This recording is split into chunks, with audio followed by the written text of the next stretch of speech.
Accessibility with Inara Soteremové. Olá pessoal, eu sou Inara do povo Soteremové. Estou aqui para falar sobre as mudanças climáticas, que é uma das nossas problemáticas nos dias atuais. Na sexta aula do curso, vamos falar sobre o histórico, as oportunidades e desafios do REDD+, na Amazônia. A Amazônia é casa e abrigo de uma variedade incrível de biodiversidade e culturas ancestrais. Há séculos, nossa região tem sido alvo de exploração intensiva de riquezas naturais, o que levou a uma série de transformações na paisagem e na vida dos povos originários. O desmatamento tem sido um dos maiores desafios enfrentados pela Amazônia. Grandes áreas de floresta estão sendo derrubadas para dar lugar à pecuária, agricultura e outras atividades econômicas, predatórias e de larga escala. Em 2022, a Amazônia brasileira já havia perdido cerca de 21% de sua cobertura florestal original. Além disso, a floresta remanescente sofre com a degradação causada pela extração ilegal de madeira e queimadas, aproximando a região de um ponto crítico de não retorno. Diante desse cenário, surgiram iniciativas para combater o desmatamento e promover a conservação das florestas como o REDD+. A Amazônia possui um enorme potencial para projetos de REDD+, devido à sua vasta extensão florestal e à capacidade de captura de carbono das suas florestas. Estudos indicam que preços de carbono superiores a $20 por tonelada de CO2 capturado poderiam transformar a paisagem da Amazônia, promovendo a restauração florestal em larga escala. A receita gerada pela venda de créditos de carbono poderia mais do que compensar as perdas econômicas provenientes de atividades como pecuária, que é um dos principais vetores do desmatamento na região. Esses dados mostram uma redução significativa no desmatamento após 2004, resultado de políticas públicas e esforços de conservação. No entanto, o desmatamento voltou a crescer nos últimos anos, o que mostra a necessidade de mecanismos como o REDD+, para a proteção contínua da floresta. Projetos de REDD+, na região podem oferecer uma solução viável e econômica para a conservação da floresta amazônica, contribuindo para a estabilidade climática e a proteção da biodiversidade, além de trazer benefícios econômicos e sociais para as comunidades tradicionais. A Comissão Nacional para REDD+, define critérios rigorosos para que os estados da Amazônia Legal possam ser elegíveis para participar dos programas de REDD+. Para que o estado seja considerado elegível, ele deve atender a uma série de requisitos estabelecidos nas resoluções da comissão. Entre os principais critérios de elegibilidade estão o compromisso com a redução de emissões, o plano estadual de REDD+, transparência e monitoramento e salvaguardas socioambientais. Atualmente, os estados da Amazônia Legal elegíveis perante a CONARED são Acre, Amazonas, Mato Grosso, Pará, Tocantins e Amapá. Atender a esses critérios é um passo importante para que esses estados possam acessar recursos para a conservação das florestas e a redução do desmatamento, promovendo um desenvolvimento sustentável na região amazônica.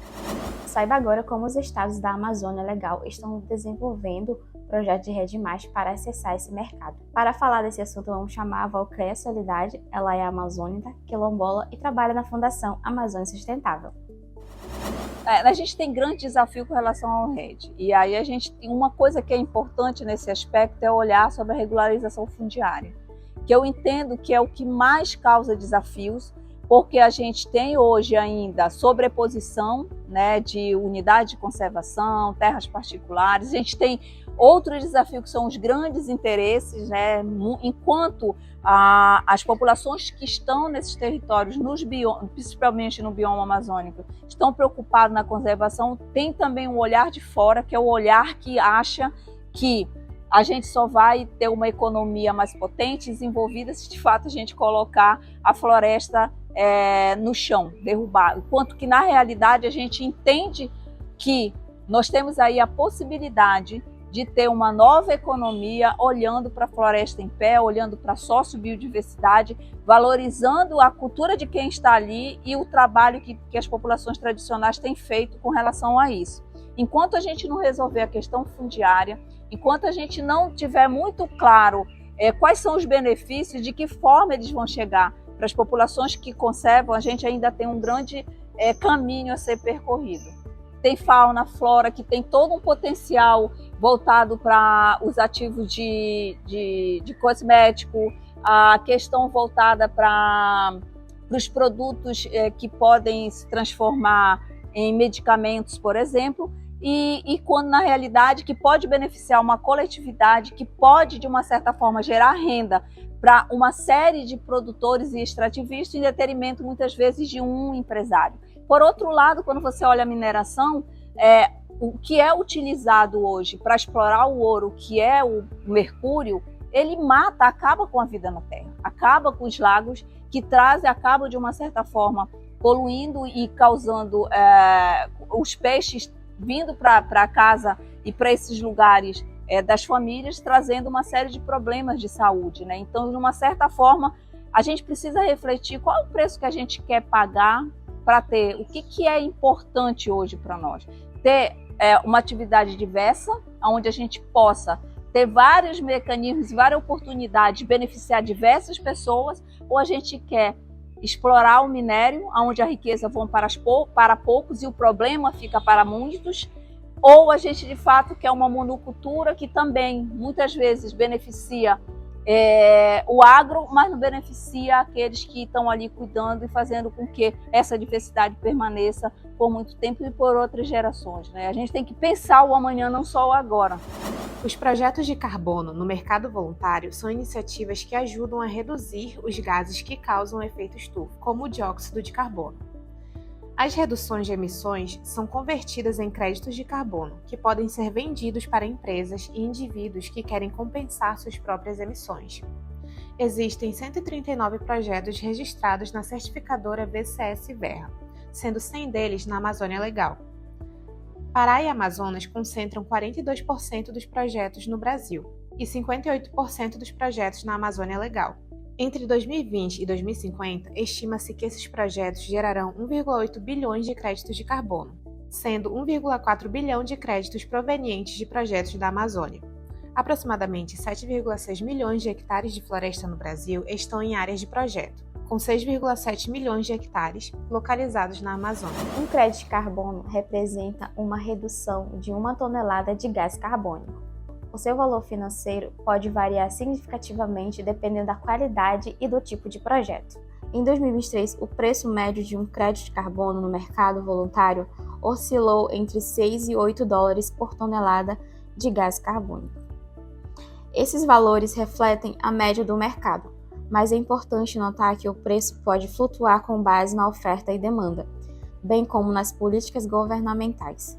A validade dos créditos de carbono podem variar conforme o tipo de projeto e o padrão de certificação. Para muitos projetos, especialmente relacionados a reflorestamento e conservação de florestas, a validade pode ser de até 40 anos. Esse período longo de validade garante que as reduções de emissões sejam monitoradas e verificadas ao longo do tempo, assegurando a integridade dos créditos. Leia mais sobre os métodos de monitoramento e verificação do REDD+, no material complementar dessa aula. Para enfrentar os desafios e ameaças ao REDD+, são necessárias estratégias abrangentes e integradas. Uma das estratégias mais importantes é fortalecer os sistemas de monitoramento, relatório e verificação, o que inclui usar tecnologias de sensoriamento remoto, como satélites e drones, desenvolver capacidades locais, infraestrutura, transparência e acesso a dados. O projeto REDD+, Café Apuí Agroflorestal é uma iniciativa que visa ampliar a cadeia produtiva do café agroflorestal na região sudeste do Amazonas e evitar o desmatamento de florestas nativas. Este projeto é coordenado pelo Instituto de Conservação e Desenvolvimento Sustentável da Amazônia e pela Amazônia Agroflorestal Comercialização de Produtos Agroflorestais LTDA. Com uma duração de 30 anos, o projeto abrange os municípios de Apuí, Manicoré e Novo Aripuanã, no estado do Amazonas.